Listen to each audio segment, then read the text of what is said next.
Hi everyone, this is our part 2 on using the Nano VNA to test RF equipment in a 75 ohm world environment. If you missed part 1, don't worry about it. You can catch it in the reruns and there's a lot of great stuff in there. I'm Brady Volpe, founder of Nimble This and the Volpe Firm. This is Get Your Tech On, our show on all things DOCSIS. With us today is John Downey, CMTS technical leader at Cisco Systems. John, welcome back. What's going on in your world? Same old, same old. Spartan DOCSIS 3.1, distributed access architectures, um, resiliency, partial mode. I did like the last session we did, and glad we're continuing on because going back to basics, I think, is good to go over once in a while. You know, you just sometimes forget, or when you hear something the second, third, fourth time, it'll finally sink in. Or if you hear it a different way or from someone else. So going over just the RF basic stuff, I think is good. Yeah, and we got a lot of good feedback from the last episode. I think, and this is definitely a different way of presenting it. So for everyone watching, please do put your comments in the chat window. We've got that online. We'll take questions. If you want to see something we're testing, let us know. Happy to do that. We did get some good feedback last time on diplex filters. We're going to start off testing this, the diplex filter using the Nano VNA. We'll get to see the crossover. I'll do a little explanation of exactly what diplex filters are if you've not heard of those before. Again, if you've not heard of the Nano VNA, I'm not going to go into detail again on that. Please do watch our previous episode on Nano VNA, and we have some other ones out there on that. Again, we're focused this time on testing RF circuitry and in the 75 ohm world using that. Would appreciate it, if you enjoy watching a comment, please do hit the subscribe button. Click the notification bell if you want to be notified of future episodes, and always we do appreciate the thumbs up if you like the content that we're doing. So moving right into this, we're going to get started. We have a few tests we want to do and try to get them all done today. We've got the best test at the end. This is the one that John was talking about on LinkedIn if you're following us there. So definitely stay to the end. That's a pretty cool test we're going to be doing. Jumping into diplex filters. So we've had some questions, and a lot of times I do training, and I do find people don't fully understand diplex filters. So every piece of equipment has every piece of active equipment, I should state, has a diplex filter on the input and output. Well, except maybe a 5 node doesn't have it on the input, it does have it on the output. In summary, a diplex filter is what enables our plant to be two-directional, send signals in both the upstream and the downstream. Just looking at the diplex filter, we have a common port. We have a low-pass port. That's where our low signals go, basically our return, and we have a high-pass port. So if you think about the input of an amplifier, your signals will come in on the low-pass port, or I'm sorry, on the common port, and then once inside the amplifier, your forward signals will come out on the high-pass side. They will be amplified and conditioned, and they'll come back in on the high-pass side, and the output of the amplifier will come out on that common port. Similarly, on the return side, your return signals will come in on the common port of the amplifier. They'll get split out, and the return signals will come out on the low-pass side. They'll get amplified, conditioned, they'll come back in on the low-pass side. So it's okay. So we're seeing there's echo. Mia, would you turn your microphone down? It is off. Okay. So it looks like we're getting some echo there. Sounds like there's two mics. Yeah, are we still getting the echo? It looks like we have a video feed. Yeah. So, sorry about the echo, folks. We're still getting the echo. We'll be able to take it off later on after the echo. Or after the video. It just stopped. We got the videos going now. Excellent. All right, excellent. Not sure where it's coming from. Apologize that. Thanks, chat room. The echo was there and is now gone. If the echo comes back, please do let us know. So back into the diplex filter. You know, they're saying on the downstream side, all your signals come in a common, get stripped off in a high pass side condition. At the output of the amplifier, they come back in the high pass side, go out the common. On the reverse, we come in the common, come out the low pass side, signals get amplified, come back in the low pass side, come out the common. That's what splits them all off. If we look into what a diplex filter actually looks like, this is a pretty typical filter setup for, or a circuitry setup for a diplex filter. And then this is probably kind of old school. What we're seeing here is the components. It's the top view camera that's doing it. Okay. Well, let's not use the top view camera anymore. Yes. So thanks. We know it's the top view camera. We can just use the facing camera, no problem. So if you saw the top view camera, we know that, you know, inside the diplex filter, there's a bunch of analog components in there. Most diplex filters today have surface mount components. So I've talked about these surface mount components maybe popping off. And if you've seen, you know, maybe me talk about diplex filters in the past, if one of these tiny little components gets adjusted, if you see the toroidal components in there, don't put your finger in an amplifier and start bumping one of these around, because that will mess up the diplex filter. We're going to see what the response looks like and why that's important in just a moment. And then when these go to surface mount components, the changing in temperature, when it gets hot, cold, hot, cold, hot, cold, that can break a solder joint on one of the surface mount components, and that's really going to change the response that we're going to see on this diplex filter in just a moment. So I'm going to go ahead and connect up the diplex filter on here. So ad lib. Yes. Cold solder joints, that's bad, just like you mentioned. Cracking the solder joints. You're doing a 42-54 split. Some little background on diplex filters. The higher you go on the split, the more no man's land you need, meaning the split between the upstream and downstream. And typically it's about 25%. And that's one of our biggest concerns when we start opening up DOCSIS 3.1 to 204 megahertz, because now the downstream starts at 258. So that's a 50 megahertz of no man's land. If we were to open that up to 396 on the upstream, 25% of 400 is like 100 megahertz. So now you have a 396 upstream and a 500 megahertz start frequency for downstream. So yeah, it's a concern when you want to start moving your split higher and higher up, because the no man's land has to open up. Correct. Right? Absolutely. Okay, so I have the diplex filter connected here. And what I'm doing is I'm going into the common port and coming out the low side port here. I'm hoping I have the echo fixed on that overhead camera. Maybe not. Going now to the Nano VNA screen here, if we can get that screen up on the window. But what we see on a diplex filter at this point, if we go to the, if we recall from the previous videos, S21 is our insertion loss on a diplex filter. I'm going to move marker 1 over here. So, John, as you mentioned, this is a 42-54 split diplex filter. The 42 tells us what the roll-off should be on the low-pass side of the diplex filter. So if we see marker 1 here, I moved it over to where the diplex filter is rolling off. We can see that's right around 42 megahertz. That's what we'd expect for a 42-54 diplex filter. So the low pass side of the diplex filter is right at 42 megahertz. That's where it's rolling off at. Right here we see the roll off. And I'm going to take a reference of that so we keep that in memory.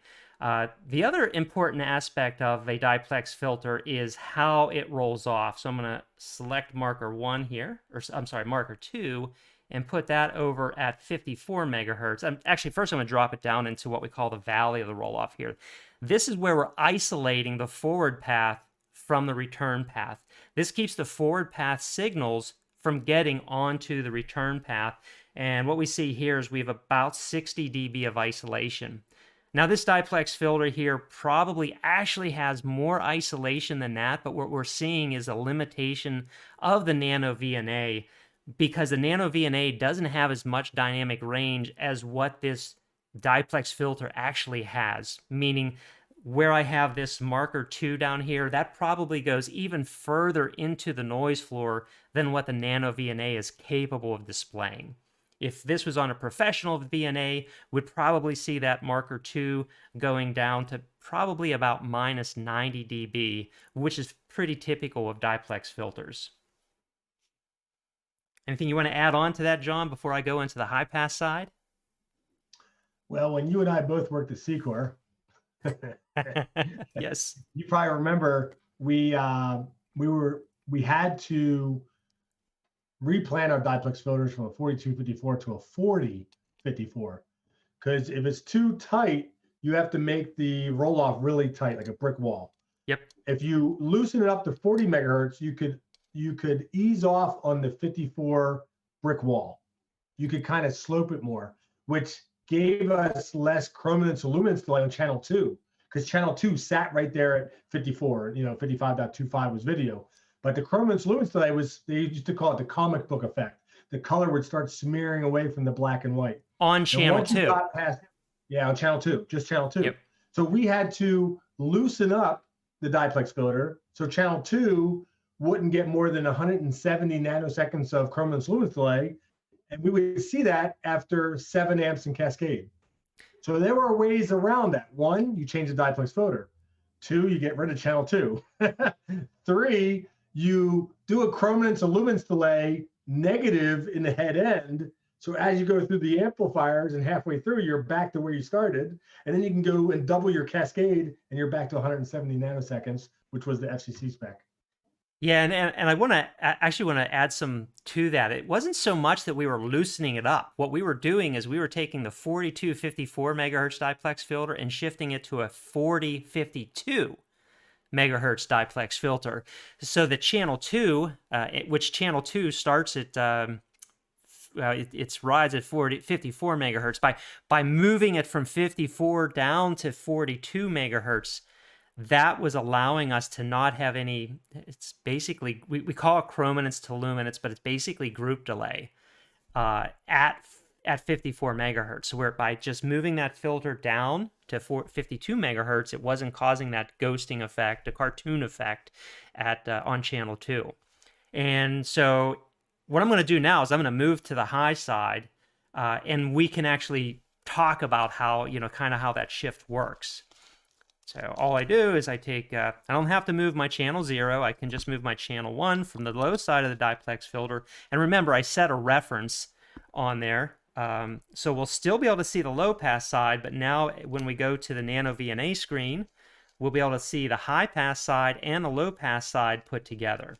And that shows the crossover that we're talking about here. So the blue line is still the low pass side of the diplex filter. And the yellow line is the high pass side of the diplex filter. And this kind of gives you the idea that the low pass and a high pass, they're crossing over really tight. And to build that circuitry to make that crossover, it's not trivial. It's not simple to do for an RF engineer. And as you were talking, John, what we were, like in the Secor days, what we had to do is we would just move this crossover from 4254, a little lower in frequency, to 4052, 4254 to 4052. And, if you can imagine, a channel 2 is sitting right here where marker 2 is. I think that's marker 2's actually sitting right at 53 megahertz. I can move it up right there to 54 megahertz. So what you can see here, there's that yellow line starts to drop down. Even with a 54 megahertz split, there's a little bit of drop down, a little bit of attenuation just before marker 2. So the yellow line is kind of rolling off a little bit. And it's not as much the roll off that causes the chrominance to luminance delay that you were referring to, and that would cause the color variation at channel 2 in the analog signal. What we're looking at here is just S21 or insertion loss. There is something that's not being displayed on here. I'm not going to add it in real time, but there is something called phase delay, which generally in the cable industry we talk about group delay. And that phase delay impacts the timing in which signals transit through the coax network. So signals closer to 54 megahertz get delayed just a little bit more than signals at, say, 52 megahertz. So the higher the frequency, or it does impact the way those signals transit, and that's exactly why you were seeing, or in analog signals, we're seeing that chrominance to luminance delay. Go back to your display again. This reminds me of an issue I had with a customer where it was a 42-54 split, but the amplifiers were upgraded from a 30 megahertz upstream to then a 42-54. And all they did was create circuitry to take the 30 filter and on top of it build another filter to go to 42. So you had a 5 to 42 upstream, but right at 30 megahertz was a crossover of two different filters on top of each other. And there was group delay and blow MER right at 30. So it wasn't even near the band edge of the filter per se, but not knowing that this filter was really two filters on top of each other created a problem at 30 instead of at 42, where you would normally see group delay problems. Yes. So taking exactly what you said, there are times where in cable plants, there are legacy filters out there. There are 30 megahertz, like maybe a 52 megahertz filter out there, from times where we weren't worried about transporting DOCSIS in the return. And what that causes, so we see this blue line, it's happily going up to 42 megahertz and then rolling off. Imagine if that blue line only went up to 30 megahertz and rolled off. However, we are now running DOCSIS in a plant, and we want to try to run a DOCSIS channel at maybe 35, 38 megahertz in a return, but that's simply not going to work because our low-pass filter is only going out to 30 megahertz, and then it's cutting off. So trying to run a DOCSIS channel above 30 megahertz, it's absolutely not going to be able to reach the CMTS, because imagine this is our 30 megahertz cutoff here where the blue signal is, and we're trying to run a DOCSIS carrier somewhere out here above that 30 megahertz cutoff. That signal is going to be attenuated by the low pass section of the diplex filter. And maybe we have an old amplifier out there and we're trying to scratch our heads and say, why is that cable modem not able to support a channel higher than 30 megahertz? Well, we have to upgrade the filters in that amplifier. More than likely, we probably have to replace that entire amplifier. And sometimes it turned out to be the accessories. Yes. Upstream equalizers. Yes, we could have an old equalizer in there that doesn't go past 30 megahertz. Upstream and downstream equalizers, right? Yes.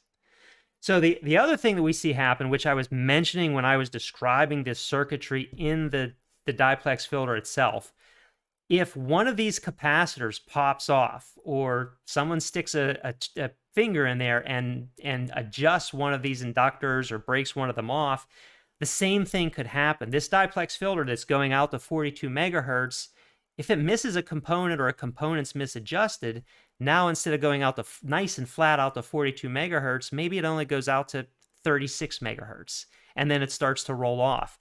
And we can see this with sweep equipment. I've seen technicians use sweep equipment to actually see a diplex filter rolling off too early. The other place that we see it very often is using proactive network maintenance tools. And we'll see the group delay in the cable modems get really bad. What this group delay or this roll off in the diplex filter will do is cause cable modems to sometimes deregister. When we're using multiple upstreams, one of the upstreams will be either in a partial mode or an impair mode, or maybe completely offline. And these are scenarios where subscribers will call in if they have a high speed tier. Let's say, I'm not getting the speeds I'm getting. It can cause issues with voice traffic, with real-time traffic. It can cause a lot of uncorrectable code words. It basically causes a lot of issues. And it all goes back to the diplex filter not being tuned and working as designed. So these show up as like red modems in PNM, and understanding why are we getting the red modems? Why is group delay, which is a metric that we collect in proactive network maintenance, so high? goes back to understanding, maybe our diplex filters are not working correctly, or even maybe our upstream carriers are too close to that diplex filter roll-off region. And so just, having that basic understanding, these diplex filters are out there. We don't want to have our DOCSIS carriers too close to the diplex filter roll-off region. And then if we have bad diplex filters, we need to go out and replace those diplex filters. Or as John says, maybe we have a 30 megahertz diplex filter out there that we have to replace. You're also doing a perfect test where the other port is terminated to 75 ohms. Yes. What happens if you take the terminator off and just put a cable to a splitter or a tap? If you take it off completely, then it should look pretty bad, right? Yeah, so I mean, if you take just the terminator off, it doesn't get as bad. But to your point, John, if you have a non-ideal load on here, of course I have lots of cables around. So if you start putting, and I didn't test this, so I don't know exactly what it's going to look like on this diplex filter, but you start putting unterminated cables on, it's going to change the response somewhat. In this case, it's not having a significant impact, but if you go out in higher in frequencies, it will have some change on it. So ideally, these diplex filters, like anything else we talk about, they want to have an ideal 75 ohm termination. We're not seeing a major impact on this on the cable the having here. isolation is good enough that any reflection that comes back is attenuated so Correct. much that it's not really affecting it.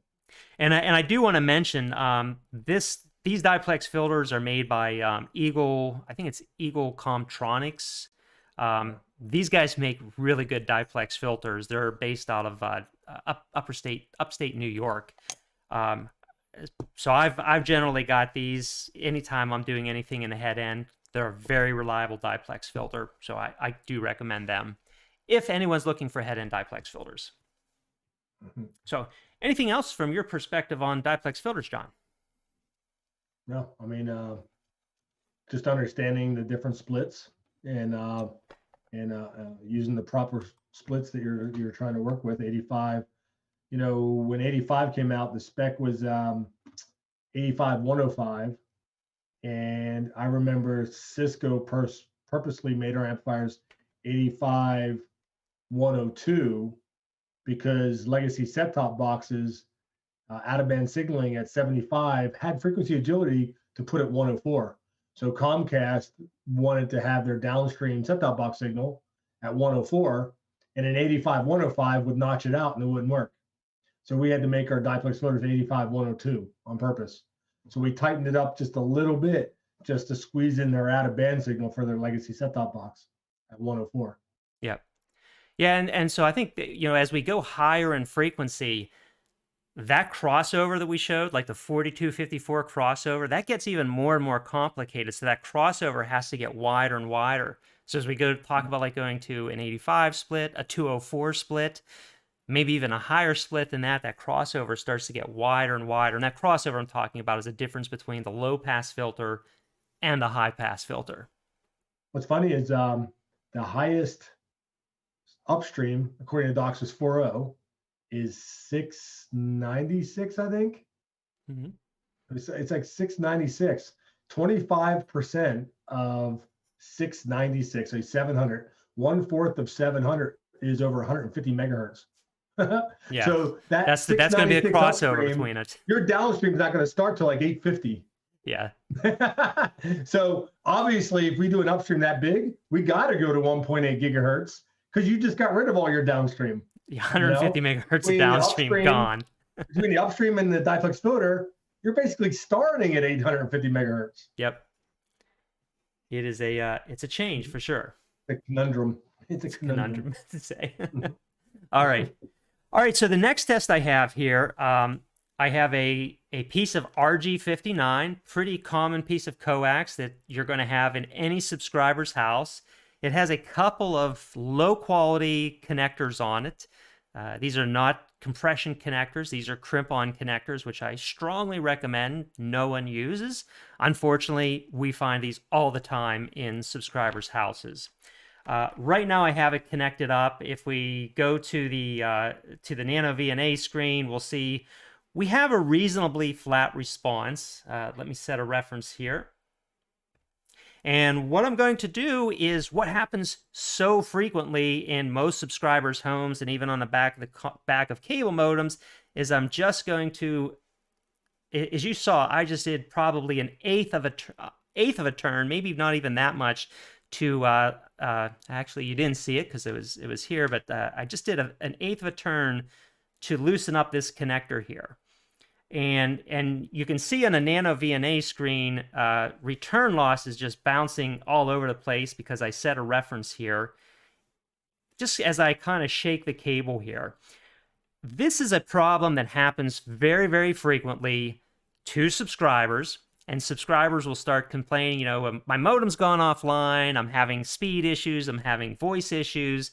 If I turn it just a fraction of a turn here, you can see what starts to happen in the low frequency, and I almost have to just put it down I'll just drop it down. It becomes very intermittent. And this goes on to one of the reports that we use called the intermittent modem report, where the modem's transmit power will start to fluctuate a lot. And now you saw very shortly there how the low frequency can bounce around a lot. And yes, so we're seeing a lot of intermittent things occur on this modem, particularly in the insertion loss. And remember, this connector I did not loosen this connector more than a quarter of a turn right now. So imagine the frustration of the technician when they go to this subscriber's house who's been complaining about their poor quality service. The technician might measure at the drop or at the ground block. Things will be fine. They might even go in and measure at the cable modem, and depending on exactly when they measure, things might be fine at the cable modem. Finding this loose connector is going to be really, really difficult. And you can see my hands are free. I'm not touching the loose connector, but you can continuously see how return loss is getting really bad and sometimes good. And also insertion loss is getting better and worse at different times. And now, I'm going to simulate like the dog running over the cable. So all I did is I just adjusted that connector just a little bit. And if I just bounce it around a little bit, and I make the analogy quite often, the dog runs over the cable, a kid walks over the cable, and it's enough to cause major impacts on this cable. If this cable happens to be, maybe this is a drop cable. So every time the wind blows, this cable, again, that loose connector is going to get just slight variations in it. And we can see sometimes as we sweep through, we're going to notice it more at the high frequency or notice it more at the low frequency. Oftentimes, it's going to be more impacted at low frequencies than it will high frequencies, because we say low frequencies can't jump, high frequencies can't swim. The jump aspect of this is that we have an intermittent grounding issue here. And so the low frequencies will very often get impacted more than high frequencies because we just don't have a good ground. So but when you talk about low frequencies can't jump, you're really talking about jumping across the center conductor crack, not really the ground. The ground issue can create suckouts throughout the whole spectrum. But when we talk about high frequencies can't swim, some of the signals get grounded off to ground because the water is a conductor at some point, especially when the aluminum housing starts getting corrosion and salt. Now you have a conducting water in there with higher signals are getting blocked, so they can't swim. Lower frequencies can still go through the center conductor, whereas a crack, on the center conductor to the Caesar screw, the lower frequencies can't make the jump, but the higher frequencies can. So you see low and roll off, right? That reminded me also of, can you go back to your display? Sure.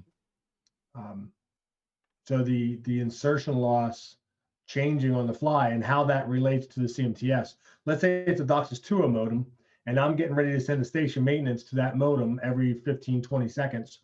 And I see the modem's hitting my CMTS at -3. I'm saying, all right, jack your levels up about +3. Then the connector changes and it's like, no, now I need you at -3. Now I need you at +3. Yes. So when we do that communication, we do every 15, 20 seconds. But if it's not successful, we go into a fast mode every 1 second. We're like, change. No, change the other way. No, change the other way. You're not, once we hit like 3 or 4 changes in a row that are not stabilizing, you'll see an asterisk next to the receive level on the CMTS. Mm-hmm. If you do a show cable modem command, you instead of an exclamation point showing max power, you'll see an asterisk, which indicates it's going into a noise averaging mode. So if you see a lot of these upstream receive levels bouncing around and a little asterisk, it's because the CMTS determined it was bouncing around, and we're going to kind of average it out a little bit, because I can't waste my time telling like 10,000 modems to adjust their levels every 1 second. I want to check their levels every 15, 20 seconds and move on. That's just part of the keep alive in the station maintenance. And what would a modem like this would a modem like this show up on a flap list that has the loose connector on it? Yep. So if you do show cable modem flap list, you would see insertions means the modem is going online, offline, or a NID-R1 and NID-R2 offline, a NID-R1 and NID-R2 offline. That's insertions. You have misses. Misses are a mess up of the T3 timer and the three, I call it the 3-level handshake. The CMTS talks to the modem talks back. CMTS is like, okay, it's a 3-level handshake. And if that doesn't work and the CMTS goes into that fast polling, then there's probably a T3 timeout. You'll see it on the modem. And then that translates to a miss on the flap list. So if I say a lot of hits, that's a perfect 3-level handshake. I'm done. Hit, good. But miss to hit ratio, that's a bad thing. If I get 5 misses for every 1 hit, that meant the CMTS went into like that fast mode 5 times in a row. Change your level, change your level, change your level, change your level. Shit, I'm moving on to someone else because I'm wasting my time with you. So now it's in the flap list, and now I should be able to track that with the flap list and look at the modem for T3 timeouts and stuff like that. Yeah, and I wanted to hit on that. Like, this is our T3 timeout generator right here, because people ask about that all the time, and I'm like, loose connectors, bad cables, loose connectors. It's tight, and all it takes is a quarter turn on that connector, and now I can move it around. That is it's not an ideal connector, but you can see we're not getting those big jumps like we were before as I move this connector around. I think there's still some issues with this connector just because it is a compression connector, but now that I've tightened it up, I can move it around, and we're not seeing those big dropouts like we were before. Right. Our return loss has gotten much better. We're below the blue line. The blue line's the reference line, but all it took was me tightening it up, and I just fixed all the issues that this customer has been calling in about. Ideally, the way we do it is call the customer and say, "Hey, tighten up all your customers." We train our customers better, but that's a bit more difficult. So, T3 timeouts, tighten your connectors. Yep. Yeah, T4 would be more relegated to downstream problems, because if you have 16 misses in a row, then the CMTS will quit talking to the modem, and then it'll get a T4 timeout, and they'll start rescanning downstream. So T3 upstream problem, T4 downstream problem, usually. All right. So I've got another piece of cable here, John. This is the mystery cable for you. You have to try to figure out what the problem with this cable is. Let me clear my reference out here. Reset my reference. This Stump the Chump? This is Stump the Chump. Yeah, this is the surprise that I said that I had for you. See if you can figure out. And this is a piece of RG6 cable. So this would be like a drop cable. It has compression fittings on every end. Oh no. Boy, this test is not going to work out like it was. I had expected it to. So, you had some water in it? Yeah. This is my water-filled cable. Unfortunately, it dried out. So this test is not as exciting as it was going to be. We'll have to repeat this one at a later time. Because it was water-filled cable that is now dry cable, which makes it a very unexciting test. We'll work on this one later. You know what I'll do is I'll see if I can. Let me put it back in some water, and we'll see. I've also seen where customers, or say the tech is prepping the cable for the home use or the ground block, and they're putting a connector on, and some center conductors, some manufacturers have like a thin film on the center conductor, and you should be able to pull it off like your fingernails. I've seen that film act like a 6 dB pad. It was just enough film on the center conductor to act like padding.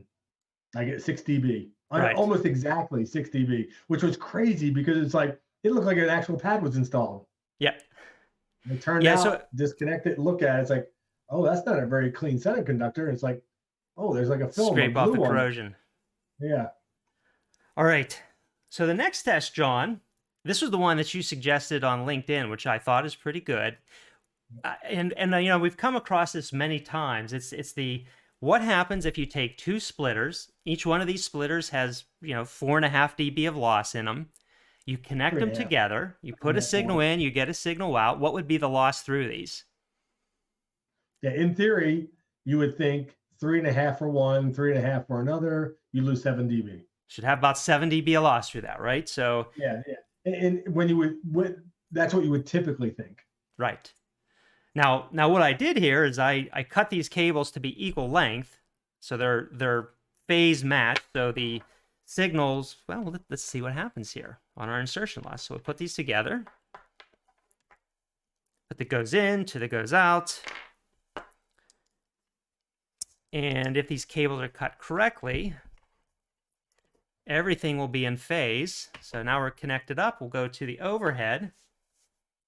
We'll go to the nano VNA, and what we see is our actual loss for our Marco 1 here is 0.62 dB. So we're only losing 0.6 of a dB through this system.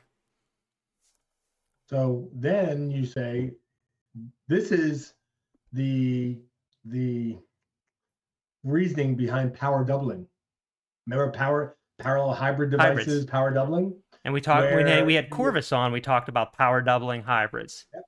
Yep. And basically you can split the signal and amplify it and bring it back together. As long as those two paths are exact same length and the signal adds back in phase, then the splitter you're combining actually combines the power and has 0 dB loss. It actually has 3 dB gain. Yep. So you lose 3.5 on the first splitter, but you gain 3 dB on the second splitter. Yes. So you're losing about 0.5 dB, right? And the coax loss. Yeah, and so if you had any just basic math theory where you talked about sine waves, if you have two sine waves that are exactly in phase with each other and you add those together, they double in amplitude. If you have two sine waves that are opposite in phase and you add those together, they subtract and create a flat line. They cancel each other out. So what we have here is two signals that are exactly in phase. They're adding almost exactly in phase, and they're adding together. And so they're basically they're doubling the amplitude, which is why they're canceling out the loss of these two splitters when they're added together. We're getting basically double the amplitude. So now what we can do is, just to prove ourselves right or to prove ourselves wrong, the first thing we can do is we can remove one of these cables. We'll do that at the end. We'll remove one of these cables, and that way people know that there's no magic here, that these splitters are actually working. But what I want to show is I'm gonna take off one of these cables, and I'm going to double the length of the cable, and we can see what happens there. So we'll take this one off. Well, so what do you think is going to happen when we double the length of the cable, John? If you doubled it, it would be back in phase again. So you need to do 50% longer. So one cable could be 1 foot and the other cable could be 1.5 feet. Okay. Well, I'll go straight to your suggestion. I'll double the length of the cable. I'm not double it, but yeah. Yeah, 50% higher. Yeah.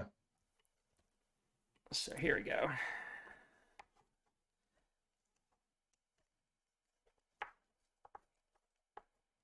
So exactly to where you ask. And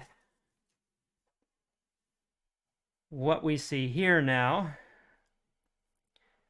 is marker. I doubt that you made it 50% long. You probably did double it, and it's sort of back in phase, but not perfect. Not perfect, yeah. Like I think if you added How long is your cables in between? A foot?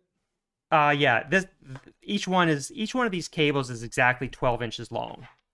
Yeah, if you made one 6 inches and added to the 12-inch, that would be 1.5 of the original one. Yeah, do that one. Do And that I one. suspect, yeah, I think you just doubled the cable, which when you double it, you put it back in phase again. Correct, but I thought that's what you asked me to do. No, I said make one cable 2 foot and the other cable 3 foot.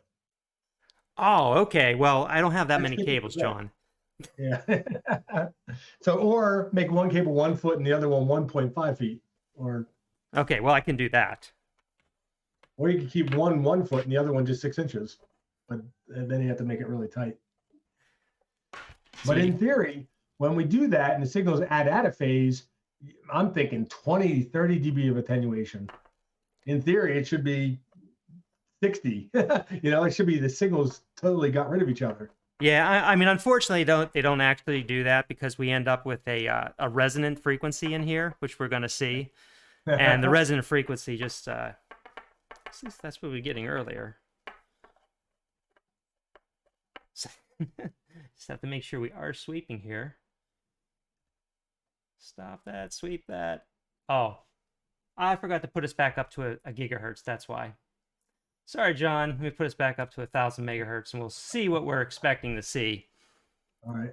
Where we get so we end up with a resonant frequency. The resonant frequency is based on the length of this cable here. So we're seeing that suck out. So now if I go back to what you were asking, we'll see the expected results. We were just seeing before the roll-off getting into the resonant frequency there.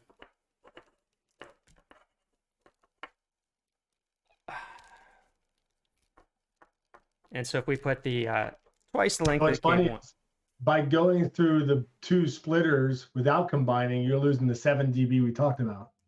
Yeah, and you're seeing that right now. Yeah. Just for one leg, but it's also unterminated.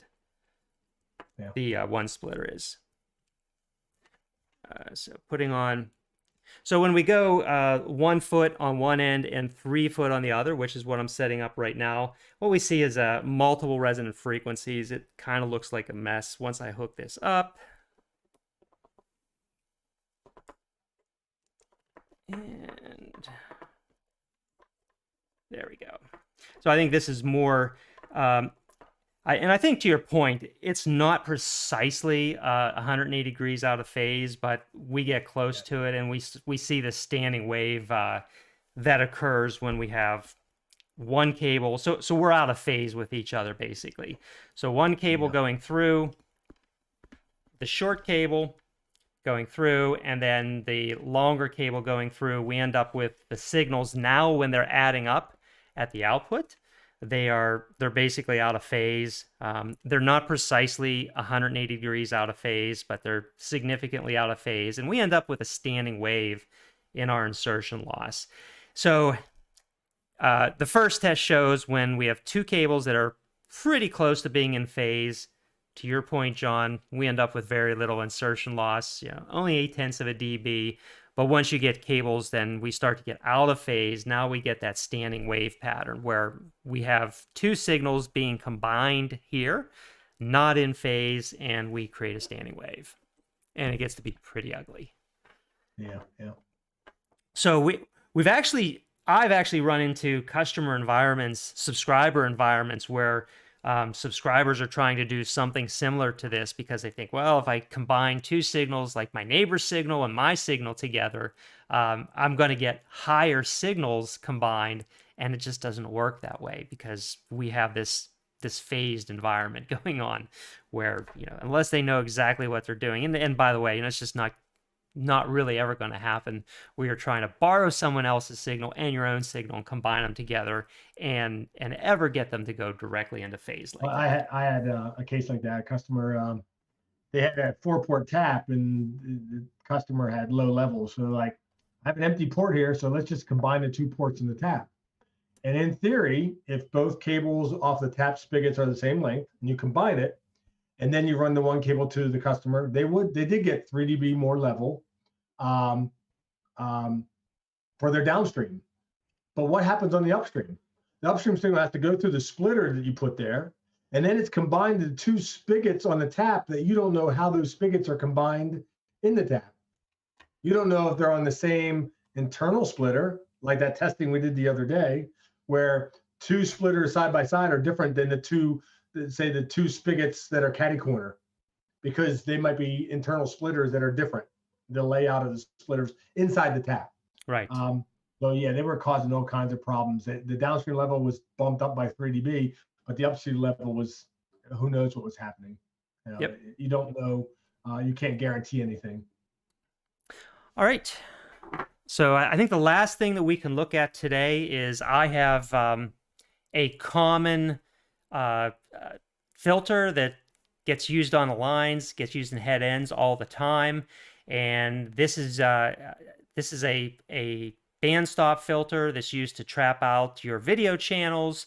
Oftentimes when you're just providing high-speed service to subscribers. And a lot of times what we see with these filters is they can sometimes go bad if they get hit by lightning. So the Nano VNA is just a great way if you want to test your filter, if you think it might be bad or if you think it may not be blocking the channels, and verify that the filter is actually doing what it's supposed to be doing. Plug it into your Nano VNA, and we can go over and verify that it is indeed blocking the channels that you want to block.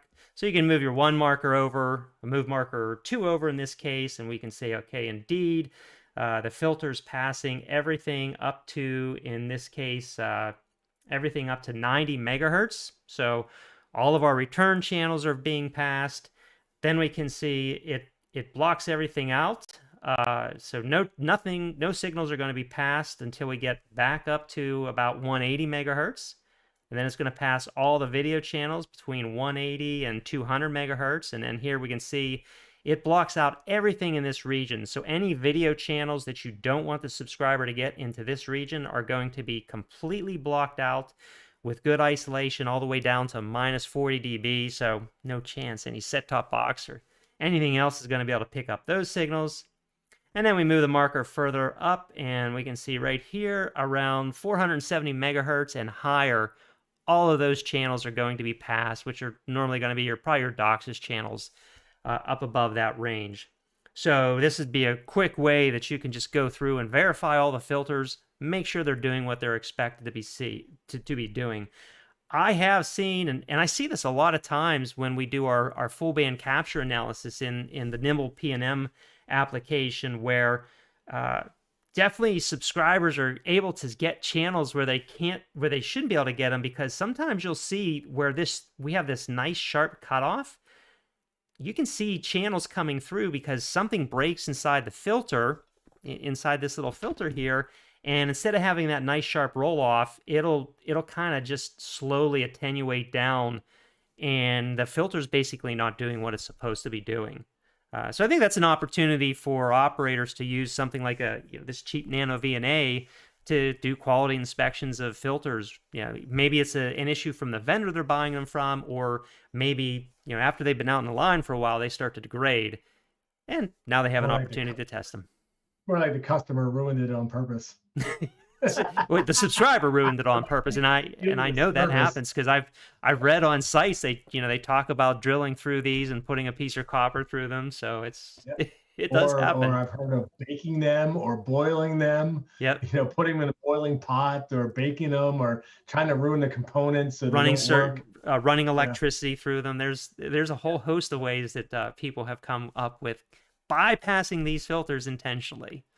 And go back to your display again, because this brings up a thing I've seen where typically DOCSIS is at 453 and above or 500 megahertz and above, but then DOCSIS 3.1 comes out and you're like, oh, the spec says can start at 258, and you ran out of spectrum, so you're planning on starting at 258. Yeah, and I'm putting that. I just put the green marker down around 250 megahertz, so everyone kind of has an idea where 258 is going to be from the spec standpoint.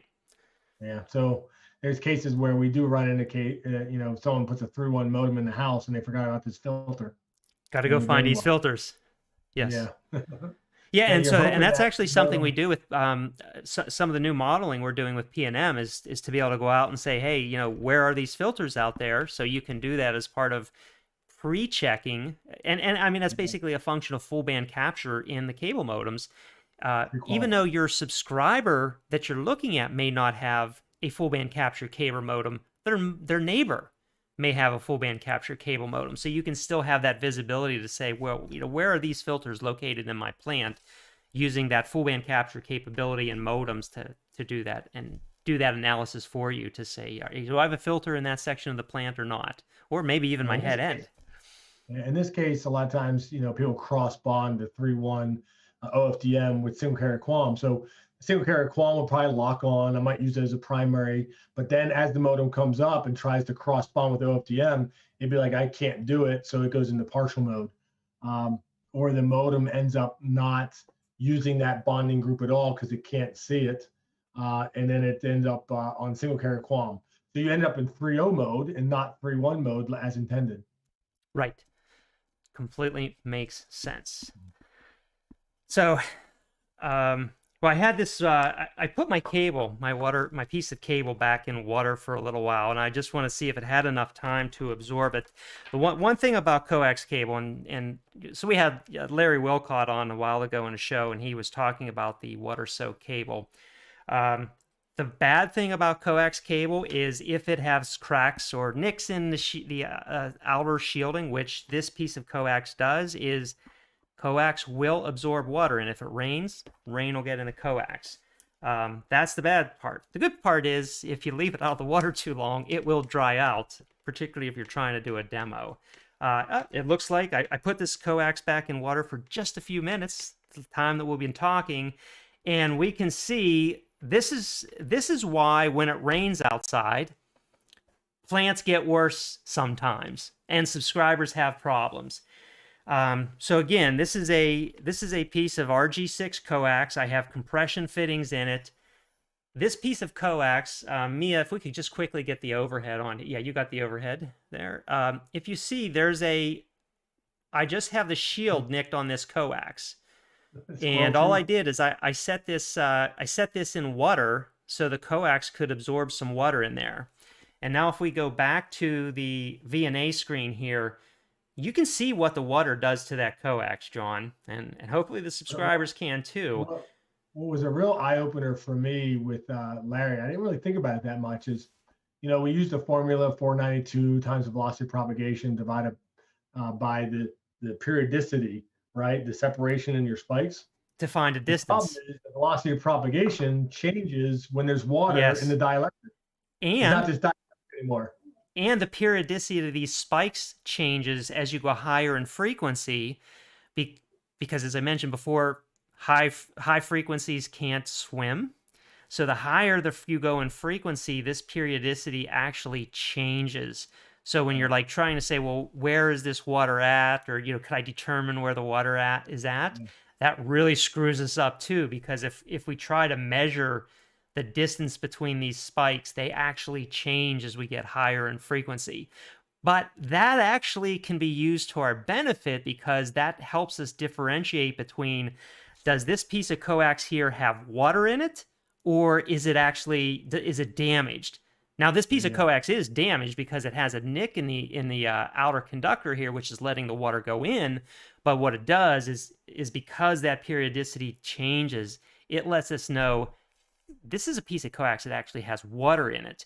And if I wait maybe a few hours or a few days, that water's going to dry out, and I'm not going to be able to find it again. So from an actionability standpoint, I have to know when to look for this coax. Of course, if it's in the ground and it's constantly being surrounded by water, maybe it's always going to be like that, which is a bad thing for the customer. But this customer, if it's an aerial coax, this customer may only experience this problem when it rains, and it may be very intermittent for them.